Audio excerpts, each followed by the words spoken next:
2026년 5월 6일 수요일 수요 기도회에 참여하신 모든 주의 지체들을 사랑하며 축복합니다. 오늘 본문의 말씀은 이사야서 13장 6절로 16절 말씀으로 여호와의 날이 피할 수 없는 현실로라는 제목으로 하나님의 말씀을 선포하고자 합니다. 오늘 본문의 말씀 이사야서 13장 6절로 16절 말씀 제가 받들어 봉독합니다. 이사야서 13장 6절로 16절 말씀입니다. 너희는 애곡할지어다. 여호와의 날이 가까웠으니 전능자에게서 멸망이 임할 것이미로다. 그러므로 모든 손의 힘이 풀리고 각 사람의 마음이 녹을 것이라. 그들이 놀라며 괴로움과 슬픔에 사로잡혀 해산이 임박한 여자같이 고통하며 서로 보고 놀라며 얼굴이 불 것 같으리로다. 보라, 여호와의 날 곧 잔혹히 분냄과 맹렬히 노하는 날이 이르러 땅을 황폐하게 하며 그 중에서 죄인들을 멸하리니 하늘의 별들과 별 무리가 그 빛을 내지 아니하며 해가 돋아도 어두우며 달이 그 빛을 비추지 아니할 것이로다. 내가 세상의 악과 악인의 죄를 벌하며 교만한 자의 오만을 끊으며 강포한 자의 거만을 낮출 것이며 내가 사람을 순금보다 희소하게 하며 인생을 오빌의 금보다 희귀하게 하리로다. 그러므로 나 만군의 여호와가 분하여 맹렬히 노하는 날에 하늘을 진동시키며 땅을 흔들어 그 자리에서 떠나게 하리니 그들이 쫓긴 노루나 모으는 자 없는 양같이 각기 자기 동족에게로 돌아가며 각기 본향으로 도망할 것이나 만나는 자마다 창에 찔리겠고 잡히는 자마다 칼에 엎드러지겠고 그들의 어린아이들은 그들의 목전에서 메어 침을 당하겠고 그들의 집은 노략을 당하겠고 그들의 아내는 욕을 당하리라. 아멘. 오늘 우리는 여호와의 날이 피할 수 없는 현실로라는 제목으로 말씀을 나누고자 합니다. 성경에서 반복해서 등장하는 아주 중요한 주제가 하나 있습니다. 그것은 바로 여호와의 날입니다. 이 표현은 단순히 어떤 특정한 하루를 의미하는 것이 아닙니다. 신학적으로 볼 때 여호와의 날은 하나님께서 역사 가운데 직접 개입하셔서 악을 심판하시고 의를 드러내시며 자신의 주권을 완전히 드러내시는 결정적인 시간을 의미합니다. 이 날은 두 가지 모습으로 나타나고 있는데요.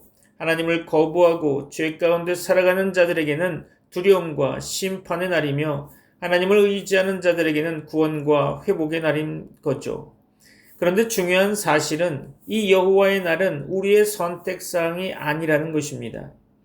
누군가는 준비하고 누군가는 외면하지만 그날은 반드시 이 땅에 임하게 됩니다. 오늘 본문인 이사야서 13장은 바로 이 여호와의 날을 강렬하게 선포하고 있죠. 이사야가 활동하던 시대를 잠깐 생각해 보면 당시 유다와 주변 열방은 겉으로 보기에는 나름의 안정과 번영을 누리고 있었습니다. 그러나 그 속을 들여다보면 상황은 완전히 달랐죠. 하나님을 향한 신앙은 형식으로 전락했고 지도자들은 정의를 버리고 자기 이익을 추구했으며 백성들은 하나님보다 세상의 힘과 시스템을 더 의지하고 있었습니다. 특히 강대국 바벨론은 점점 더 영향력을 넓혀가며 마치 영원히 무너지지 않을 것처럼 보였습니다. 사람들은 이렇게 생각했죠. 이 정도면 괜찮겠지. 설마 사랑의 하나님이 심판하시겠어? 지금 잘 살고 있는데 뭐가 문제야? 그렇죠? 바로 그때 하나님께서 이사야를 통해 선언하셨습니다. 여호와의 날이 가까이 왔다라는 거죠. 이 선언은 단순한 경고가 아니라 사람들이 외면하고 있던 현실을 깨우는 하나님의 외침이었습니다. 그렇다면 이 말씀은 오늘을 살아가는 우리와 어떤 관련이 있을까요? 솔직히 말해서 지금 우리의 모습도 이사야 시대와 그렇게 다르지 않아 보입니다. 오늘날 많은 그리스도인들이 신앙을 가지고 있다고 말하지만 삶의 실제 선택과 방향은 하나님이 아니라 세상의 기준에 의해 움직이는 경우가 너무 많죠. 우리는 하나님을 믿는다고 하면서도 여전히 물질을 의지하고 있습니다. 그렇죠? 하나님의 뜻보다 내 계획과 성공을 더 중요하게 여기고 있는 거죠. 예배는 드리지만 삶에서는 하나님 없이도 충분히 살 수 있다고 생각하곤 합니다. 그렇죠? 그리고 무엇보다도 더 심각한 것은 이런 상태가 계속되면서도 아무런 위기의식이 없다는 것입니다. 이 정도면 괜찮아. 나는 그래도 믿는 사람이니까 괜찮아. 하나님은 사랑이시니까 다 이해해 주실 거야. 그럴까요? 이런 생각들이 우리 안에 자리 잡고 있지 않습니까? 하지만 성경은 분명히 말하고 있습니다. 하나님은 사랑이시지만 동시에 거룩하신 분이시며 그 거룩함은 반드시 죄를 그냥 지나치지 않는다는 것입니다. 사랑하는 성도 여러분, 여호와의 날은 단순히 먼 미래의 이야기가 아닙니다. 그날은 이미 시작되었고 지금도 우리를 향해 다가오고 있으며 결국 누구도 피할 수 없는 현실로 우리 앞에 서게 될 것입니다. 문제는 그날이 오느냐 오지 않느냐가 아니겠죠. 문제는 그날을 어떤 상태로 맞이하느냐라는 것입니다. 지금 우리의 신앙은 그날을 준비하는 신앙입니까? 아니면 그날을 잊고 살아가는 신앙입니까? 그래서 하나님은 오늘 이 말씀을 통해서 단순히 두려움을 주려 하시는 것이 아니라 우리에게 돌이킬 기회를 주고 계시는 것입니다. 성경은 언제나 분명한 답을 우리에게 주고 있죠. 형식적인 신앙에서 벗어나 진실한 회개로 돌아오라. 세상을 의지하던 마음을 내려놓고 하나님을 전적으로 신뢰하라. 습관처럼 지어온 죄를 합리화하지 말고 끊어내라. 하나님 없이도 괜찮다는 착각에서 벗어나 하나님 없이는 살 수 없음을 인정하라. 그렇습니다. 이것이 여호와의 날을 준비하는 성도의 모습인 거죠. 오늘 이 말씀을 통해서 우리 각자의 삶을 정직하게 돌아보게 되기를 바랍니다. 우리는 지금 하나님 앞에서 깨어있는 사람입니까? 아니면 익숙한 신앙 속에서 잠들고 있는 사람입니까? 점검되시기를 바랍니다. 여호와의 날이 피할 수 없는 현실로 다가오고 있다는 이 사실이 우리의 심령을 깨우는 은혜가 되기를 바랍니다. 이사야 13장 6절 이하를 보면 여호와의 날은 결코 추상적인 개념으로 보고 있지 않습니다. 그날은 실제로 역사 속에서 일어나는 구체적인 사건으로 묘사되고 있죠. 오늘 본문은 이렇게 말하고 있습니다. 13장 6절이죠. 너희는 애곡할지어다. 여호와의 날이 가까웠으니 전능자에게서 멸망이 임할 것이미로다. 아멘. 그렇습니다. 여기서 멸망이라고 하는 이 단어는 단순한 어려움이나 고난이 아니라 완전한 붕괴와 무너짐을 의미하는 거죠. 또 이어지는 7절의 말씀을 보면 그러므로 모든 손의 힘이 풀리고 각 사람의 마음이 녹을 것이라. 그렇습니다. 이어서 8절 볼까요? 그들이 놀라며 괴로움과 슬픔에 사로잡혀 해산이 임박한 여자같이 고통하며 서로 보고 놀라며 얼굴이 불꽃 같으리로다. 그렇습니다. 이것은 단순한 감정 표현이 아니라 심판 앞에서 인간이 경험하게 될 실제적인 상태를 보여주고 있는 것입니다. 사람들은 평소에 자신이 강하다고 생각합니다. 돈이 있으면 안전하다고 생각하고 건강하면 괜찮다고 생각하면서 사회적인 위치가 있으면 흔들리지 않을 것이라고 생각합니다. 하지만 여호와의 날이 임하면 그 모든 것이 한순간에 무너지게 되죠. 특히 11절 말씀 가운데 이렇게 언급되고 있는데요. 내가 세상의 악과 악인의 죄를 벌하며 교만한 자의 오만을 끊으며 강포한 자의 거만을 낮출 것이며. 그렇습니다. 여기서 중요한 것은 하나님의 심판은 막연하거나 감정적인 것이 아니라 정확하게 죄를 향해 이루어진다는 사실입니다. 즉 하나님은 우리의 삶을 대충 보지 않으십니다. 우리가 숨겨놓은 죄, 합리화했던 악의 습관들, 아무도 모른다고 생각했던 마음의 상태까지 정확하게 아시고 심판하신다는 것입니다.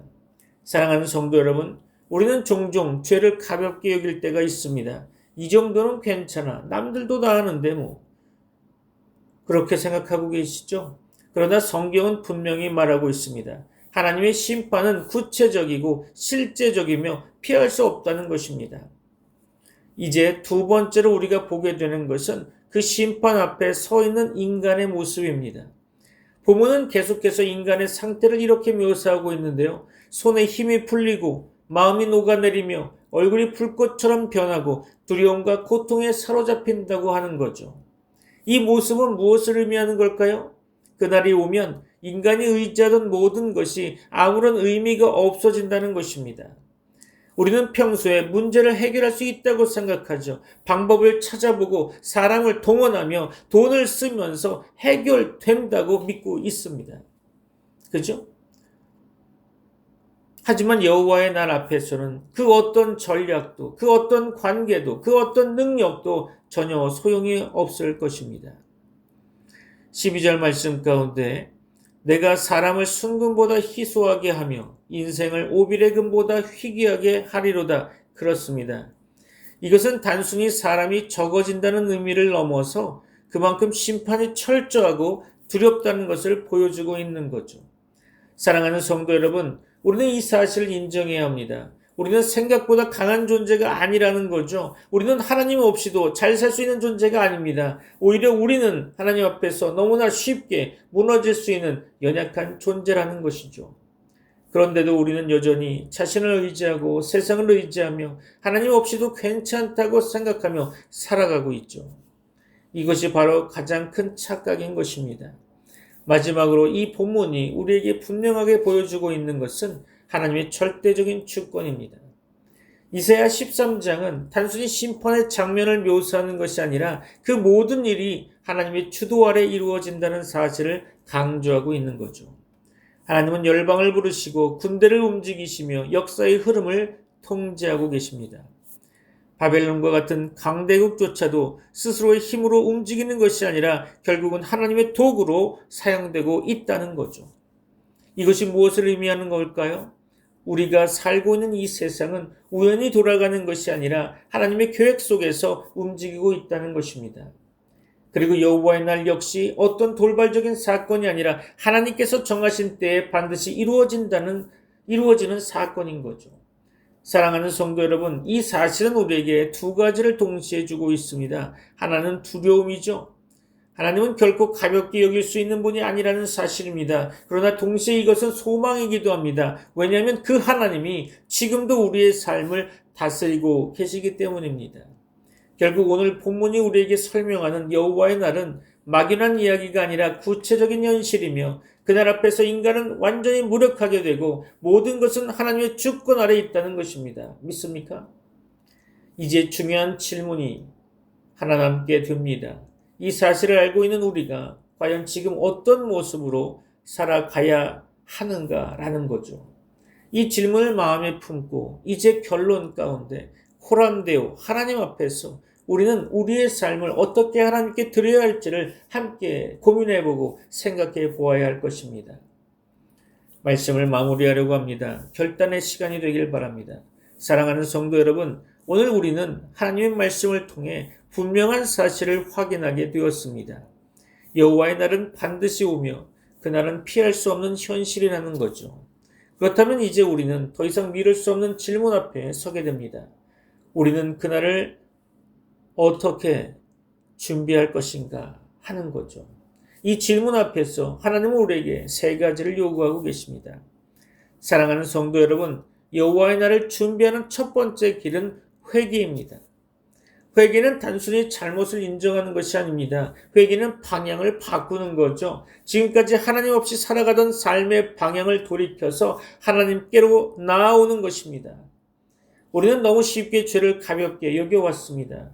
반복되는 죄를 어쩔 수 없다라고 넘기면서 하나님보다 세상을 더 사랑하면서 괜찮다고 여기고 형식적인 신앙으로 스스로를 위로해 왔습니다. 사랑하는 성도 여러분, 그 상태로 여호와의 날을 맞이할 수는 없습니다. 하나님은 오늘 우리에게 말씀하고 계십니다. 지금 돌아오라. 그렇습니다. 내일이 아닙니다. 상황이 좋아진 다음이 아니라는 것입니다. 바로 지금이죠. 혹시 여러분 안에 끊지 못하고 붙잡고 있는 죄가 있습니까? 하나님보다 더 의지하고 있는 것이 있습니까? 오늘 이 시간 그것을 내려놓고 하나님께 돌아가야 할 것입니다. 회개는 선택이 아니라 살아남기 위한 유일한 길이죠. 두 번째로 하나님은 우리에게 깨어 있으라고 말씀하십니다. 문제는 많은 성도들이 완전히 떠난 것이 아니라 잠들어 있다는 것입니다. 겉으로는 신앙이 있는 것처럼 보이죠. 예배도 드리고 말씀도 듣습니다. 그러나 삶 속에서는 하나님 없이도 충분히 살아가는 것처럼 행동하고 있죠. 이것이 바로 영적인 잠을 자고 있다는 것입니다. 사랑하는 성도 여러분, 잠든 사람의 가장 큰 특징은 무엇이라고 생각됩니까? 위기를 느끼지 못한다는 거죠. 여호와의 날이 가까이 오고 있는데도 불구하고 아무런 긴장감이 없다는 것입니다. 아무런 변화도 없죠. 그렇죠? 이 상태는 매우 위험한 상태입니다. 그래서 하나님은 오늘 우리를 깨우고 계십니다. 말씀을 통해 깨우시고 상황을 통해 깨우시며 이 설교를 통해 깨우고 계십니다. 일어나라, 깨어라. 그렇습니다. 여러분의 신앙이 습관이 아니라 살아있는 긴장감이 되어야 합니다. 오늘 이후로 하루를 살아도 하나님 앞에서 살아가는 의식이 분명해져야 할 것입니다. 마지막으로 하나님은 우리에게 결단을 요구하십니다. 말씀을 듣는 것으로 끝나면 아무런 의미가 없겠죠. 느끼는 것으로 끝나도 아무 변화가 없을 것입니다. 결단은 오늘 들은 말씀을 삶으로 옮기는 행동인 거죠. 사랑하는 성도 여러분, 오늘 이 자리에서 분명하게 결정해야 할 것입니다. 나는 더 이상 적당한 신앙으로 살지 않겠습니다. 나는 하나님보다 앞서는 삶을 내려놓겠습니다. 나는 죄와 타협하지 않겠습니다. 나는 여호와의 날을 준비하는 삶을 살아내겠습니다. 그렇죠. 이 결단은 감정이 아니라 의지적인 선택이어야 합니다. 그리고 그 결단은 오늘 끝나는 것이 아니라 삶으로 계속 이어져야 하는 거죠. 사랑하는 성도 여러분, 여호와의 날은 피할 수 없습니다. 그러나 한 가지 분명한 소망은 그날은 준비된 사람들에게는 두려움의 날이 아니라 구원의 날이 된다는 거죠. 이제 선택은 우리에게 달려 있습니다. 계속해서 지금처럼 살아갈 것인가, 아니면 오늘 이 말씀 앞에서 완전히 돌이킬 것인가. 그렇습니다. 이 시간 하나님 앞에 조용히 마음을 드리기 원합니다. 하나님, 내가 잠들어 있었다면 깨워주십시오. 내가 잘못된 길에 있었다면 돌이키게 해주십시오. 내가 결단하지 못하고 있었다면 오늘 결단하게 하옵소서. 아멘. 그렇습니다. 사랑하는 성도 여러분, 오늘이 그날이 되기를 바랍니다. 형식적인 신앙을 끝내고 살아있는 신앙으로 돌아가는 날, 여호와의 날을 두려움이 아니라 소망으로 맞이할 수 있는 삶으로 돌아서는 날이 되기를 주 예수 그리스도의 이름으로 축원합니다. 기도하겠습니다. 지금은 우리 주 예수 그리스도의 은혜와 하나님의 사랑과 성령님의 교통하심이 트리니티 미라클 교회 모든 권속들과 세계 교회 위에 이제부터 영원까지 함께 있을지어다. 아멘.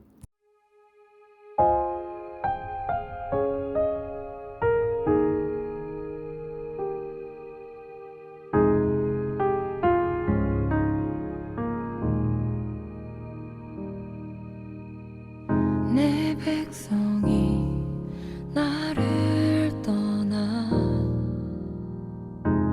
돌아섰지만